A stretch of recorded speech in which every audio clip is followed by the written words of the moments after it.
पौराणिक युग में शांतनु नामक एक सिद्ध साधु थे। इनकी पत्नी भी एक सिद्ध धर्मपरायण नारी थी। कहानी उस समय की है जब शांतनु और उनकी पत्नी वृद्ध हो चुके थे और उनकी आंखों की रोशनी भी चली गई थी। इन दोनों का एक पुत्र था जिसका नाम था श्रवण कुमार। श्रवण कुमार बहुत ही सरल स्वभाव का व्यक्ति था। माता पिता के लिए उसके मन में बहुत प्रेम एवं श्रद्धा थी। वो दिन रात अपने माता पिता की सेवा करता था। अपने माता पिता का बच्चों की तरह लालन पालन करता था। उसके माता पिता भी स्वयं को गौरवशाली महसूस करते थे और अपने पुत्र को दिन रात हजारों दुआएं देते थे। कई बार दोनों एक दूसरे से कहते कि हम कितने धन्य हैं कि हमें श्रवण जैसा मातृभक्त पुत्र मिला, जिसने स्वयं के बारे में ना सोचकर अपना पूरा जीवन नेत्रहीन माता पिता की सेवा में लगा दिया। इसकी जगह अगर कोई अन्य होता तो विवाह के बाद केवल स्वयं का हित सोचता और बूढ़े नेत्रहीन माता पिता को कहीं छोड़ आता और खुशी से अपना जीवन यापन करता। जब ये बात श्रवण ने सुनी तो उसने माता पिता से कहा कि मैं कुछ भी भिन्न नहीं कर रहा हूँ, यह मेरा कर्तव्य है। जब मैं छोटा था तब आपने मुझे इससे भी ज़्यादा अच्छा जीवन दिया।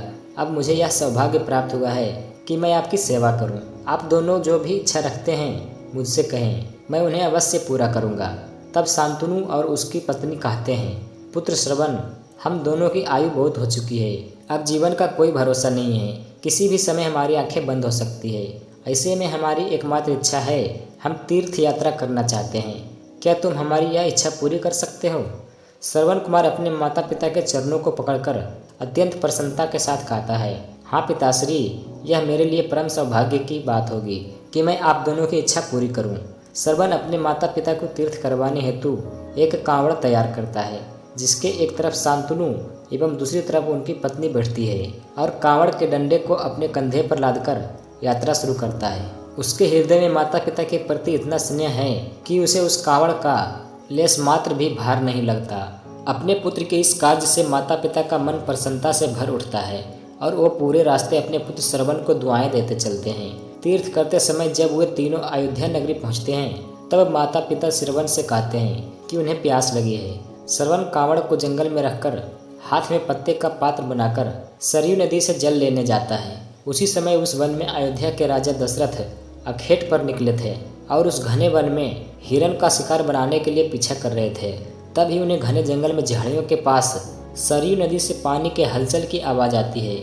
उस हलचल को हिरण के पानी पीने की आवाज़ समझकर महाराज दशरथ शिकार के उद्देश्य से तीर चला देते हैं और उस तीर से श्रवण कुमार के हृदय को आघात पहुँचता है, जिससे उसके मुंह से पीड़ा भरी आवाज़ निकलती है, जिसे सुन दशरथ स्तब्ध रह जाते हैं और उन्हें अनहोनी का एहसास होता है और वे भागकर सरयू नदी के तट पर पहुंचते हैं, जहां वे अपने तीर को श्रवण के हृदय में लगा देख भयभीत हो जाते हैं और उन्हें अपनी भूल का एहसास होता है।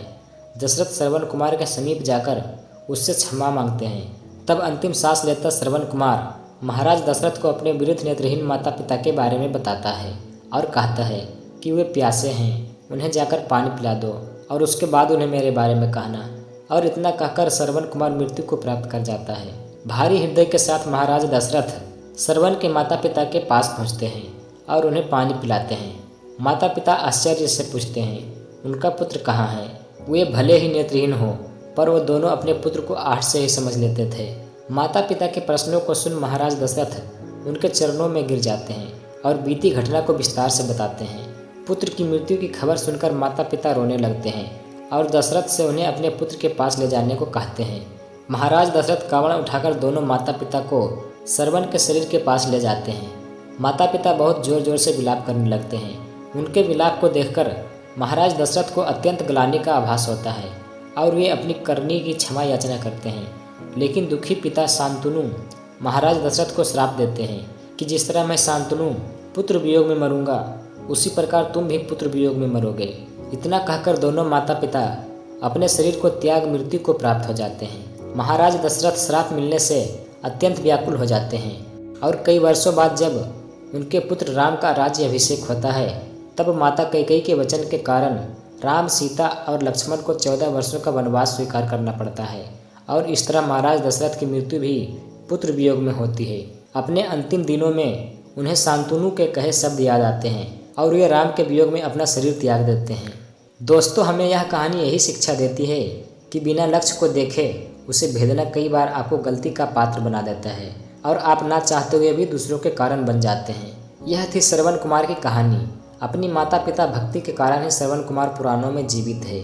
श्रवण कुमार सदैव अपनी मातृभक्ति के लिए जाने जाते हैं। उन्हीं की कहानी सुनाकर माता पिता अपने बच्चों को संस्कारित बनाते हैं।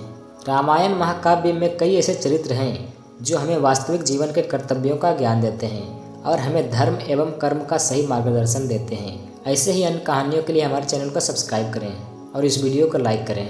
और आपको हमारी कहानी कैसी लगी हमें कमेंट में ज़रूर बताएं। तब तक के लिए बाय बाय।